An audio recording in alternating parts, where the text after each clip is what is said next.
Tapi tidak semua makanan itu jadi energi positif. Ya, koruptor minum juga, makan juga. Pencuri makan, penipu minum. Kok bisa dia makan dan minum tapi energinya digunakan untuk menipu? Ya kan? Nah, kalau Anda menginginkan energi itu positif dan baik, maka sebutlah nama Allah dalam setiap makanan dan minuman yang kita konsumsi. Itu gambarannya. Hidup itu pilihan. Silahkan memilih yang mungkin bisa kita pilih. Pada akhirnya kita akan kembali kepada yang menciptakan kita. Jadi kalau sudah diberikan usia, mungkin beragam saat ini, 20, 30, 40, 50 tahun ke atas, dan tugas kita itu yang paling pokok mengenal Allah. Jangan sampai Allah sudah tampakkan keagungannya, Allah mengenalkan dirinya lewat pandangan kita, kelihatan orang-orang yang salat, kelihatan orang-orang berzikir, kelihatan tanda-tanda Allah di alam semesta, tapi belum mampu mengenal Allah. Butuh berapa tahun lagi? Terdengar semua hal yang menunjukkan kebenaran Allah. Buka YouTube kok dengar tausiah, jalan tiba-tiba mendengar orang ngaji, pulang kerja kok dengar azan. Kalau sudah masuk lewat pendengaran, sudah puluhan tahun belum kenal juga Allah. Butuh berapa tahun lagi telinga ini difungsikan dan kelak akan dihisab. Termasuk juga kita diberikan oleh Allah anugerah akal untuk mencerna. Kita bisa mencerna dengan akal kita yang sehat seperti apa sifat-sifat Tuhan yang hak itu, bagaimana yang harus bisa dipertuhankan itu, seperti apa sifatnya, seperti apa keagungannya. Diberikan akal yang sehat, pendengaran yang sehat, pandangan juga yang kuat, sudah puluhan tahun tapi belum mampu mengenal Allah. Nah, itu semua sumber pengetahuan satu saat akan dihisab. Quran surah ke-17 Al-Isra di ayat ke-36, wala taqfu ma laysa laka bihi ilm innas sam'a wal basara wal fuada kullu ulaika kana anhu mas'ula. Jangan cepat bertindak pada sesuatu yang belum jelas dasar pengetahuannya. Sungguh semua dasar pengetahuan itu sumber-sumbernya satu saat akan dipertanggungjawabkan di hadapan Allah. Baik pendengaran, kenapa disebutkan pertama kali pendengaran? Karena ini yang pertama kali berfungsi. Bahkan sejak dalam kandungan, saat terlahir, mata belum jelas memandang, tapi telinga mendengar. Karena itulah orang tua di awal-awal anak masa kelahiran itu senantiasa diajarkan dalam Al-Quran dan hadis-hadis Nabi Muhammad SAW untuk memperdengarkan yang baik-baik. Itulah sebabnya ketika awal baru terlahir itu ada sunnah untuk mendoakan, juga sunnah untuk mengazankan, ya. Jadi ada bagian-bagian yang diperdengarkan yang baik. Setelah itu jangan cukupkan pada kalimat itu. Konsisten orang tua itu selalu berinteraksi pasangan dengan berbicara yang baik-baik karena anaknya dengar, ya.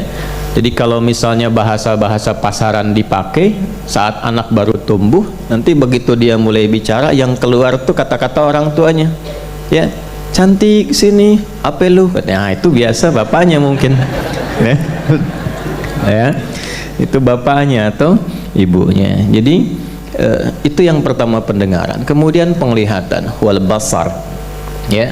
Dan basar itu sifatnya sesungguhnya itu pandangan yang kuat terhadap objek. Gampangnya begini, kalau Anda misalnya ke sini masuk kan lepas sendal, ya. Nah, ini kan keluar nyari sendal kan.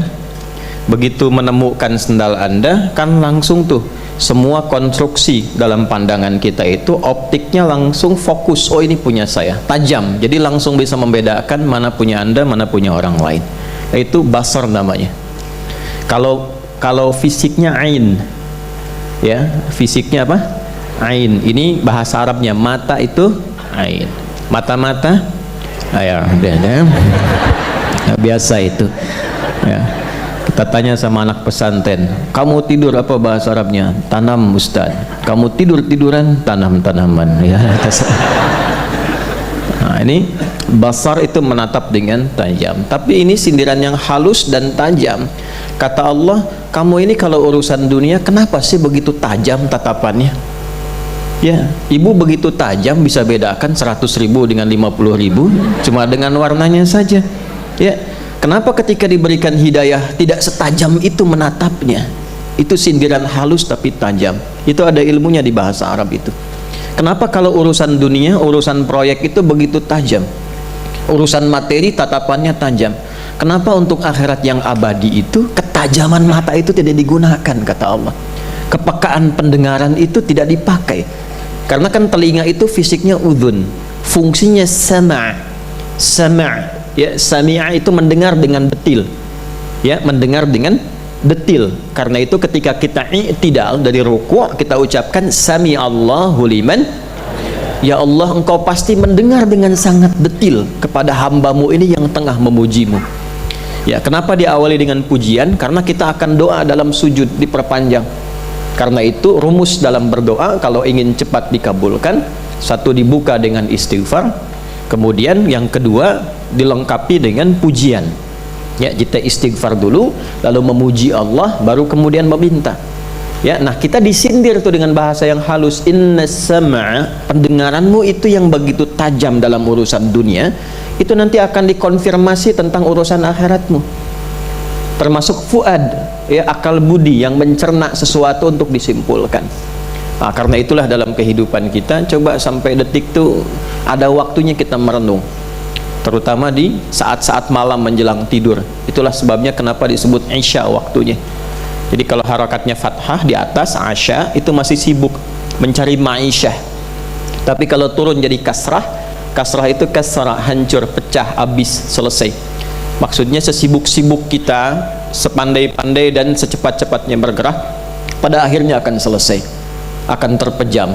Nah, diberikanlah kita itu pelajaran setiap malam untuk terpejam, supaya merasakan kalau besok-besok terpejam untuk selamanya dan tidak bangun kembali. Bekal apa yang dibawa? Karena begini kata Al-Imam Al-Ghazali itu, orang itu kalau dia mimpi, itu bekal mimpinya dibawa dalam keadaan sebelum tidurnya. Jadi apa yang Anda rasakan saat tidur, itulah yang dibawa ketika Anda bangun sebelumnya. Ya, makanya kan ada yang saat tidur senyum, ya kan? Ada yang saat tidur misalnya kan, ya membahas apa, dia bicara sendiri, itu terbawa memori sebelum tidur. Nah, apa yang Anda rasakan pasca tidur, itulah yang dibawa setelah Anda tidur. Karena itu saat bangun itu pertama kali yang difikirkan kan hasil mimpi kan? Ya, bukan kredit motor yang kemarin belum lunas kan? Ya, yang saat tidur begitu bangun itu merespon keadaan saat tidur. Karena itulah kemudian untuk menetralisir itu kita berdoa. Itu mahal sekali ilmunya, mahal. Nah, sama persis itu kan miniatur kehidupan yang kita bawa ke akhirat. Apa yang dibawa ke alam kubur itu hasil pekerjaan kita sekarang saat hidup di dunia, sebelum tidur di alam kubur.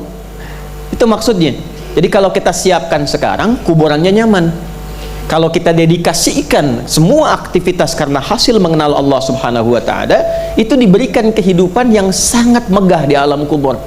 Itu jelas sekali di Quran surah ketiga Ali Imran di ayat ke-169 sampai 171. وَلَا تَحْسَبَنَّ الَّذِينَ قُتِلُوا فِي سَبِيلِ اللَّهِ أَمْوَاتًا بَلْ أَحْيَاءٌ عِنْدَ رَبِّهِمْ يُرْزَقُونَ فَرِحِينَ بِمَا آتَاهُمُ اللَّهُ مِنْ فَضْلِهِ وَيَسْتَبْشِرُونَ بِالَّذِينَ لَمْ يَلْحَقُوا بِهِمْ مِنْ خَلْفِهِمْ أَلَّا خَوْفٌ عَلَيْهِمْ وَلَا هُمْ يَحْزَنُونَ. Paham? Tidak. Nah, jangan Anda duga orang-orang yang saat hidupnya mendedikasikan aktivitasnya itu karena Allah. Ya, dia tetap seperti orang di dunia pada umumnya. Dia kerja, kalau guru dia mengajar, kalau petani dia bertani, ada yang berkebun, ada yang kerja kantoran, ada yang di birokrat, diplomasi, berdagang, berbisnis, macam-macam. Cuma bedanya apa? Dia lakukan semua itu karena Allah, karena dia kenal Allah. Ya, karena dia kenal Allah. Dia mau minum nih, kan semua orang juga minum, ya kan? Untuk menjaga bagian dari kekuatan hidupnya, dia minum, yang lain juga minum. Cuma karena dia kenal Allah, dia meminum minuman yang Allah ridai. Dia tidak menyentuh minuman yang Allah larang, karena kenal. Jadi nggak semua diminum. Dan dia pun ketika akan minum, dia berusaha untuk mendapatkan ridha Allah. Karena itu dia sebutkan Bismillahirrahmanirrahim. Ya, baknya di situ sababiyah. Saya minum ini karena Allah. Kalau Allah nggak perintahkan, saya nggak minum. Gitu. Ya, kalau Allah nggak perintahkan, saya tidak minum. Kalau Allah larang, nggak akan saya minum. Kalau di depan minuman saya yang dilarang oleh Allah, nggak akan saya minum. Makanya itu kalimat fitrah. Nggak ada orang minum bir pakai bismillah. Bismillah, dosanya hilang dikit lah. Nggak ada. Itu fitrahnya menolak. Fitrahnya nolak. Nah, ba itu kan fungsinya 14, ya kan, di dalam bahasa Arab itu. Jadi antara fungsinya sababiyah, sebab, ghayah, tujuan. Saya minum ini karena Allah. Nah, minuman itulah yang ketika dikonsumsi langsung turun ridha Allah di dalamnya. Berikan ia ya pulsa pahala, ajrun. Tuliskan hasanahnya, perbuatan baiknya. Lalu jadikan minumannya itu berkah untuk aktivitasnya. Ya, jadi kalau Anda minum lillah karena Allah, itu ada berkah di dalamnya. Berkah itu maksudnya energi yang mendorong kita pada kebaikan. Ya, karena orang makan minum itu kan menghasilkan energi kan, diolah jadi energi. Tapi tidak semua makanan itu jadi energi positif. Ya, koruptor minum juga, makan juga, pencuri makan, penipu minum. Kok bisa dia makan dan minum, tapi energinya digunakan untuk menipu? Ya kan? Nah, kalau Anda menginginkan energi itu positif dan baik, maka sebutlah nama Allah dalam setiap makanan dan minuman yang kita konsumsi. Itu gambarannya. Hidup itu pilihan. Silahkan memilih yang mungkin bisa kita pilih. Pada akhirnya kita akan kembali kepada yang menciptakan kita.